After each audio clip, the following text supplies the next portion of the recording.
Sun travels வடமாகாணத்தில் சட்டபூர்வமான அனுமதியுடன் இயங்குகின்ற visa consultants and ticket agent. உங்கள் பெறுமதியான கடவுச்சீட்டுகள், ஆவணங்கள் போன்றவற்றுக்கு பாதுகாப்பான அனுமதி பெற்ற நிறுவனம் சன் டிராவல்ஸ்.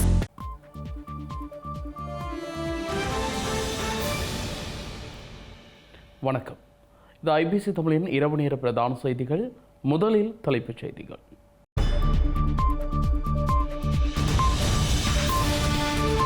எரிபொருள் விலை குறைந்தால் பேருந்து கட்டணங்களும் குறையும் என்கிறார் நலிந்த.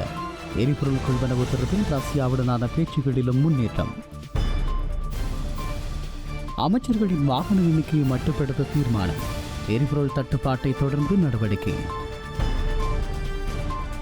சர்வதேச முதலீடுகளை வடக்குக்கு கொண்டு செல்ல ஐநா யோசனை. ஆளுநருடன் ஐநா வதிவிட பிரதிநிதி பேச்சு. பிரதமர் நரேந்திர மோடி தலைமையில் அனைத்து கட்சி கூட்டம். மத்திய கிழக்கு நிலைமைகள் தொடர்பில் ஆராய திட்டம். ஈரான் எரிசக்தி தளங்கள் மீது வான்வழி தாக்குதல். ஸ்டேல் தலைநகரில் வீழ்ந்து 100 கிலோ வெடிபொருள் கொண்டு ஏவுகணை. ஈரான் மரியாதைக்குரிய தலைவருடன் பேச்சு. உடன்பாடு எட்டப்படும் சாத்தியம் உள்ளது என்கிறார் ட்ரம்ப்.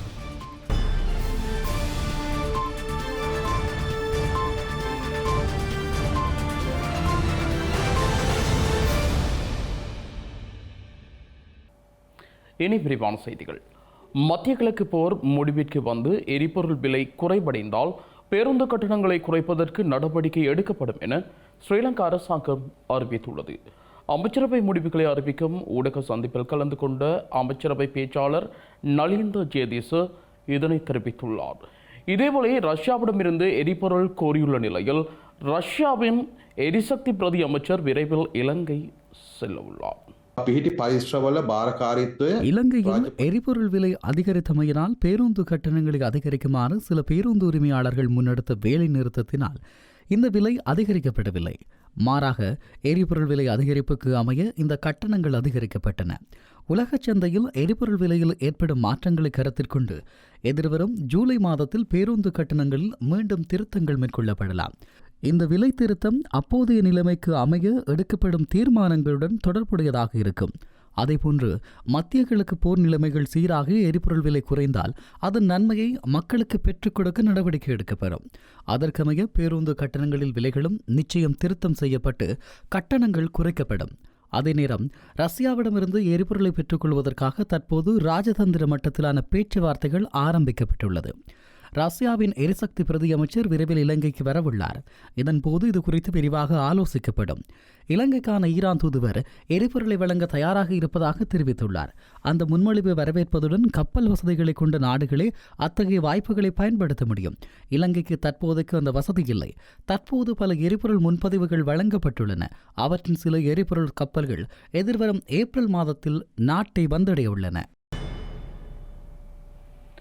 இலங்கைக்கு எதிர்வரும் மாதத்துக்கு தேவையான சமையல் எரிவாயு கையிருப்பு போதுமானதாக உள்ளதாக ஸ்ரீலங்கா அமைச்சரவை ஊடக பேச்சாளர் நலிந்த ஜேதிச தெரிவித்துள்ளார். லிட்ரோ சமையல் எரிவாயு நிறுவனம் மார்ச் 28 22,000 மெட்ரிக் டன் சமையல் எரிவாயுவினையும் அதனைத் தொடர்ந்து ஏப்ரல் மாதத்தில் மேலும் 22,000 மெட்ரிக் டன் எரிவாயுவையும் எதிர்பார்த்துள்ளதாக ஸ்ரீலங்கா அமைச்சரவை ஊடக பேச்சாளர் அமைச்சர் நலிந்த ஜெயதிச தெரிவித்தார். லாப்ஸ் எரிவாயு நிறுவனம் மார்ச் 30 மற்றும் 31 தேதிகளில் 8,000 மெட்ரிக் டன்களையும் ஏப்ரல் 25 முதல் 27 கால பகுதியில் 21,000 மெட்ரிக் டன் எரிவாயுவையும் நாட்டிற்கு கொண்டுவரவுள்ளதாக தெரிவித்தார். லாப்ஸ் எரிவாயு நிறுவனம் உள்நாட்டு சந்தைக்கு மாத்திரம் 7,000 முதல் 8,000 மெட்ரிக் டன் சமையல் எரிவாயுவை விநியோகிப்பதாக கூறினார்.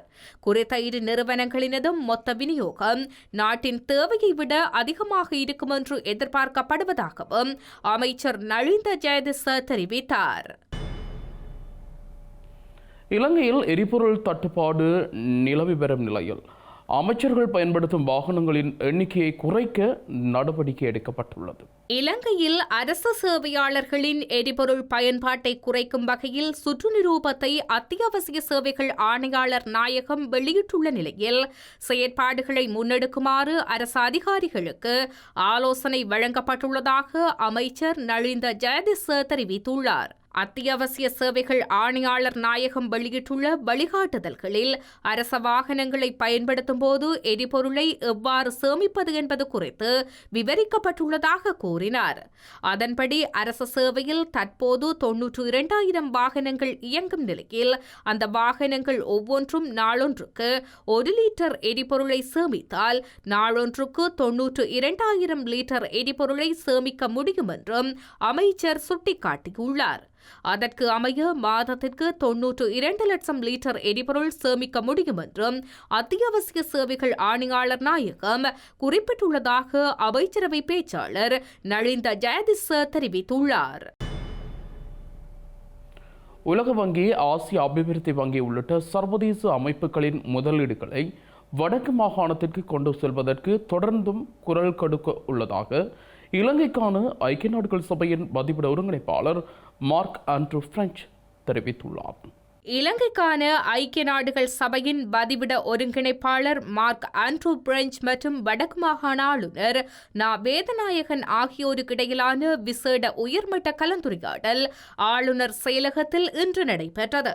கலந்துரையாடலின் ஆரம்பத்தில் ஆளுநரால் மாகாணத்தின் தற்போதைய நிலைமைகள் மற்றும் முன்னுரிமை தேவைகள் குறித்த விடயங்கள் முன்வைக்கப்பட்டன. பொருளாதார அபிவிருத்தி, காணி பிரச்சினைகள், சுற்றாடல் மற்றும் காலநிலை மாற்றம், மீள்திறன் கொண்ட வாழ்வாதாரம் ஆகிய 4 பிரதான விடயங்களின் அடிப்படையில் ஆளுநர் தனது கருத்துக்களை பகிர்ந்து கொண்டார். காணி பிரச்சினைகள் தொடர்பில் சுட்டிக்காட்டிய ஆளுநர் இதற்காக அரசாங்கம் ஏற்கனவே உரிமை திட்டத்தை ஆரம்பித்துள்ளதாக தெரிவித்தார். அத்துடன் சிறு மற்றும் நடுத்தர கைத்தொழில் முயற்சிகளை மேம்படுத்துதல், வெளிநாட்டு நேரடி முதலீடுகளை ஈர்ப்பதற்கான ஒற்றை சாளர முறைமையை உருவாக்குதல், காணி விடுவிப்பு மற்றும் முரண்பாடுகளை தீர்ப்பதற்கான தொழில்நுட்ப ஆதரவை பெறுதல் மற்றும் பசுமை காலநிலை நிதி போன்ற சர்வதேச நிதியங்களை பெற்றுக் கொள்வதற்கான ஐநாவின் ஒத்துழைப்புகள் மாகாணத்திற்கு அவசியம் என்பதையும் ஆளுநர் வலியுறுத்தினார். இதனைத் தொடர்ந்து உரையாற்றிய ஐநா பதிவிட ஒருங்கிணைப்பாளர் வடக்கு மாகாணத்தின் தனித்துவமான உணர்திறன்களையும் சவால்களையும் ஆளுநர் மிகவும் நுட்பமாக கையாளுவதை பாராட்டினார். அண்மைய வெள்ள பேரிடரின் போது அரசாங்கம் மற்றும் கிராம அலுவலர்கள் உள்ளிட்ட அரசு அதிகாரிகளின் அர்ப்பணிப்பான சேவைகளை அவர் விதந்துரைத்தார். பசுமை காலநிலை நிதி, இழப்பு மற்றும் சேத நிதி, கடன் பரிமாற்றங்கள் மற்றும் தனியார் முதலீடுகளை ஈர்க்கக்கூடிய அபிவிருத்தி பத்திரங்கள் போன்ற புதிய நிதியீட்டல் முறைகளூடாக வடக்கு மாகாணத்திற்கு அதிகபட்ச உதவிகளை வழங்க ஐநா தயாராக உள்ளதாகவும் குறிப்பிட்டார். அத்துடன் கொழும்பில் வடக்கு மாகாணத்திற்கான ஒரு தூதராக ஐநா தன்னை உணர்கிறது என குறிப்பிட்ட அவர், உலக வங்கி, ஆசிய அபிவிருத்தி வங்கி உள்ளிட்ட சர்வதேச அமைப்புகளின் முதலீடுகளை வடக்கிற்கு ஈர்ப்பதற்கு தொடர்ந்து குரல் கொடுப்பதாக உறுதியளித்தார். முதலீட்டாளர்களை வடக்கு மாகாணத்தை நோக்கி ஈர்ப்பதற்கு தடையாக உள்ள கடுமையான அதிகாரத்துவ நடைமுறைகள் மற்றும் அனுமதிகளை பெறுவதில் உள்ள தாமதங்கள் தொடர்பிலும் அவர் சுட்டிக்காட்டினார். இலங்கையில் உள்ள அரசாங்க பாடசாலைகளில் விளையாட்டு மைதானங்களை மேம்படுத்துவதற்கான திட்டத்திற்கு ஸ்ரீலங்கா அமைச்சரவை அனுமதி அளித்துள்ளது. விளையாட்டுகளில் மாணவர்களின் பங்கேற்பை அதிகரிப்பதை நோக்கமாக கொண்டு குறித்த திட்டத்திற்கு அனுமதி வழங்கப்பட்டுள்ளது. இலங்கையில் 10,096 அரசாங்க பாடசாலைகளில் சுமார் 5% மட்டுமே தரமான அளவில் விளையாட்டு மைதானங்களை கொண்டுள்ளன. இந்த இடைவெளியை நிவர்த்தி செய்வதற்காக இந்த திட்டத்தின் கீழ் ஒவ்வொரு கல்வி மண்டலத்திலும் 400 மீட்டர் ஓடுதளத்துடன் கூடிய குறைந்தபட்சம் ஒரு தரமான விளையாட்டு மைதானம் அமைக்கப்படும் என கூறப்பட்டுள்ளது. இந்த திட்டத்தின் கீழ் 25 மாவட்டங்களில் ஒவ்வொன்றிலும் ஒரு தேசிய பாடசாலை மற்றும் 3 மாகாண பாடசாலைகள் மேம்படுத்தப்பட உள்ளதுடன் 4 ஆண்டுகளில் 400 பாடசாலைகள் உள்ளடக்கப்பட உள்ளன. இந்த முயற்சி 2026 மற்றும் 2029 இடையில் 2010.50 மில்லியன் மதிப்பீட்டில் செயல்படுத்தப்படும் என அறிவிக்கப்பட்டுள்ளது. ஸ்ரீலங்கா கல்வி அமைச்சர் என்ற ரீதியில் பிரதமர் கலாநிதி ஹரிணி அமரசூரியவினால் முன்வைக்கப்பட்ட இந்த தீர்மானம் அமைச்சரவையின் அனுமதியை பெற்றுள்ளது. 2026 ஆண்டிற்கான கல்வி பொதுத்தராதர உயர்தர பரீட்சைக்கான விண்ணப்பங்கள் கோரப்பட்டுள்ளன. இன்று முதல் ஏப்ரல் 24 வரை இணையவழி ஊடாக கோரப்பட்டுள்ளதாக ஸ்ரீலங்கா கல்வி அமைச்சு அறிவித்துள்ளது. விண்ணப்பங்கள் ஏற்றுக்கொள்வதற்கான இறுதி திகதி நீடிக்கப்பட மாட்டாது என்பதால் குறித்த காலப்பகுதிக்குள் விண்ணப்பிக்குமாறும் கோரப்பட்டுள்ளன. வடமாகாண கல்வி அமைச்சின் இடமாற்ற சபையால் இடமாற்ற பட்டியலில் உள்ளவாறு ஆசிரியர்களது இடமாற்றத்தை துரிதமாக வழங்க கோரி போராட்டம் ஒன்று முன்னெடுக்கப்பட்டுள்ளது. வடக்கு மாகாண ஆளுநர் அலுவலகம் முன்பாக குறித்த போராட்டம் முன்னெடுக்கப்பட்டுள்ளது. 2017 பாருங்க, நம்ம 9 வருஷத்தை 8 வருஷம் தான் எங்களுக்கு அடிச்சிருக்கு. 8 வருஷத்தையும் நிறைவாக சேவை செய்து இப்போ 9வது வருஷத்துல இருக்கிறோம். அப்போ இனியும் நாங்கள் அங்கே வேலை செய்யலாத ஒரு மனச்சாட்சி இருக்கத்தானே வேணும். அப்போ எந்த விதமான தயவு தாட்சண்யங்களும் இன்றி எல்லோரும் நீதியாக செயற்பட்டு எங்களுக்கு தீர்வை வழங்க வேண்டும் நாங்கள் கேட்டுக்கொள்கிறோம். இப்போ அரசியல் பின்புலங்களோ இப்போ ஒரு ஐஎஸ் வைஃப் ஒரு லோ எட்ட வைஃப் என்றாப்புல தங்கட வைஃப் என்றாப்புல அப்படி நினைக்கணும் தானே. அப்படி இருக்கக்கூடாது பெண்கள். அப்போ அதுக்காண்டி நாங்கள் வந்து இப்போ கதைக்காம இருக்கிறோம். நாங்களும் ஆசிரியர்கள் ஒரு மனிதாபிமானம் இருக்க வேணும். அதுதான் இப்போ எல்லாருமே பெண்கள், அதுவும் கூடுதலாக பெண்கள். உங்களுக்கே தெரியும், நாங்கள் நெடுகளும் சொல்றது காலம பான்வேன் வரைக்கும் வடக்குமணம் போய் பின்னேற பான்வேன் வரைக்கும் நாங்கள் வரோம். அதை விட நித்திரையில் பேபிஸ் இருக்கேக்கில் அந்த அம்மா மேலே எழுப்பி போயினோம், பின்னேற தான் வரினோம். ஃபீடிங் மதர்ஸ் மாதிரி எவ்வளோ மென்டல் ப்ராப்ளம்ஸ் அவைக்கு இருக்கும். எல்லாருக்கும் தான் பிரச்சனை இருக்குது. டெய்லி ட்ராவல் பண்ணுற ஒரு நாள் போயிட்டு வந்து எல்லாரும் சொல்லிவிடும் இவ்வளோ தூரம் என்னண்டு நீ ஒவ்வொரு நாளும் போய் வராண்டு. டெய்லி ட்ராவல் பண்ணுற டீச்சர்ஸும் இருக்கிறோம். அதுக்கு தான் நாங்கள் சொல்கிறோம். மற்றபடி ஒன்றுமில்லை. எங்களோட கோரிக்கைகளை ஏற்று இந்த இதை வந்து எல்லாரும் செவிமடுத்து எங்களுக்கு வேலைக்கு எங்களுக்கு ஒரு தீர்வை பெறும். ஜனவரியில் எங்களுக்கு இடமாற்றம் வழங்க வேணும். எங்களோட பேர் லிஸ்ட் எல்லாம் வந்துட்டுது. ஆனால் கடிதம் இன்னும் எங்களோட ஹைக்கு கிடைக்கல. மத்திய கிழக்கு போரால் இந்தியாவில் ஏற்பட்டுள்ள தாக்கங்கள் குறித்து விவாதிக்க நாளை தினம் மாலை 5 மணிக்கு பிரதமர் நரேந்திர மோடி தலைமையில் அனைத்து கட்சி கூட்டம் நடைபெற உள்ளது. வளைகுடா பிராந்தியத்தில் நிலவும் போர் பதற்றம், எரிசக்தி பாதுகாப்பு, அங்கு வசிக்கும் இந்தியர்களின் பாதுகாப்பு உள்ளிட்ட விவகாரங்கள் குறித்து ஆலோசிக்க மத்திய அரசு அனைத்து கட்சி கூட்டத்திற்கு அழைப்பு விடுத்துள்ளது. முன்கூட்டியே திட்டமிட்ட பணிகள் காரணமாக இந்த கூட்டத்தில் பங்கேற்க முடியாது என மக்களவை எதிர்க்கட்சித் தலைவர் ராகுல் காந்தி தெரிவித்துள்ளார். இதனிடையே இன்று அமைச்சர் ராஜ்நாத் சிங் தலைமையில் இந்தியாவின் பாதுகாப்பு தயார்நிலை குறித்த ஆய்வுக் கூட்டம் நடைபெற்றுள்ளது. இதனைத் தொடர்ந்தே இந்த அனைத்து கட்சி கூட்டத்திற்கும் அழைப்பு விடுக்கப்பட்டுள்ளது. ஹோர்முஸ் நீரிணையை திறக்க ஈரானுக்கு 5 நாட்களுக்குரிய புதிய அவகாசம் வழங்குவதாக அமெரிக்க அரசு தலைவர் குறிப்பிட்ட நிலையில் தனது நாட்டின் 2 எரிசக்தி தளங்கள் வான்வழி தாக்குதல்களுக்கு உள்ளானதாக ஈரான் இன்று தெரிவித்துள்ளது. இதனை அடுத்து இஸ்ரேலிய தலைநகர் டெல் அவிவ் மீது 100 கிலோமீட்டர் வெடிபொருட்களை கொண்ட ஈரானிய ஏவுகணை ஒன்று வீழ்ந்து வெடித்து புதிய அழிவுகளை ஏற்படுத்தியுள்ளது. அமெரிக்க அரசு தலைவர் ட்ரம்ப் ஈரானுக்கு 5 நாட்களுக்குரிய புதிய கால அவகாசத்தை வழங்கிய நிலையில் ஈரானின் இஸ்பஹானில் உள்ள இயற்கை எரிவாயு உட்கட்டமைப்பு மீதும் ஹோரம் சஹார் மின் உற்பத்தி நிலையத்திற்கான எரிவாயு குழாய் மீதும் தாக்குதல்கள் நடத்தப்பட்டதாக அறிவிக்கப்பட்டுள்ளது. ஆனால் இதுவரை இந்த தாக்குதல்களுக்கு இஸ்ரேலோ அல்லது அமெரிக்காவோ உரிமை கோரவில்லை எனினும் இஸ்ரேல் இதனை நடத்தியிருக்கலாம் என நம்பப்படும் நிலையில் இஸ்ரேலிய தலைநகர் டெல் அவிவில் இன்று 100 கிலோ வெடிபொருட்களை கொண்டு ஈரானிய ஏவுகணை ஒன்று வீழ்ந்து வெடித்து அழிவுகளை ஏற்படுத்தியுள்ளது.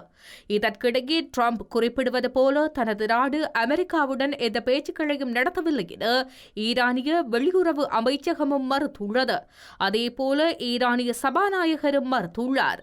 எனினும் ஈரானில் உள்ள ஒரு மரியாதைக்குரிய தலைவருடன் இந்த பேச்சுக்கள் இடம்பெற்று வருவதாக குறிப்பிட்ட ட்ரம்ப் இந்த வாரம் ஒரு உடன்பாடு எட்டப்படுவதற்கு நல்ல வாய்ப்பு இருப்பதாகவும் கூறினார். இந்த நிலையில் ஈரானிய அமெரிக்க பேச்சுவார்த்தைகள் குறித்து தனக்கு தெரியும் என நேற்று குறிப்பிட்ட பிரித்தானிய பிரதமர் அது குறித்து மேலதிகமான எந்த விவரங்களையும் வழங்கவில்லை என்பதும் குறிப்பிடத்தக்கது. செய்திகளின் நிறைவாக மீண்டும் தலைப்புச் செய்திகள்.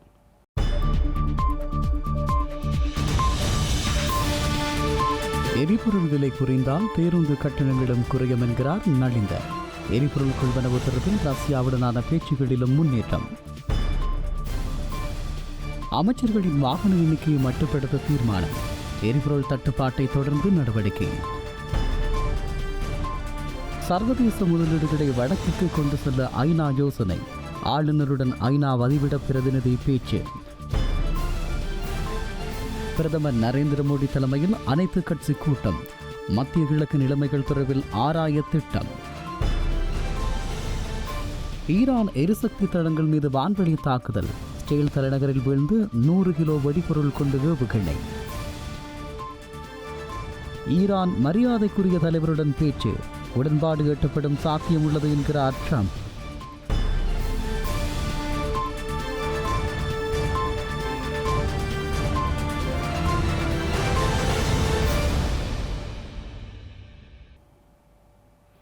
இத்துடன் ஐபிசி தமிழின் இரவு நேர பிரதான செய்திகள் நிறைவு பெற்றன. உடனுக்குடன் செய்திகளை அறிந்து கொள்ள IBC Tamil.com என்ற இணையதளத்தை பார்வையிடுங்கள். வணக்கம்.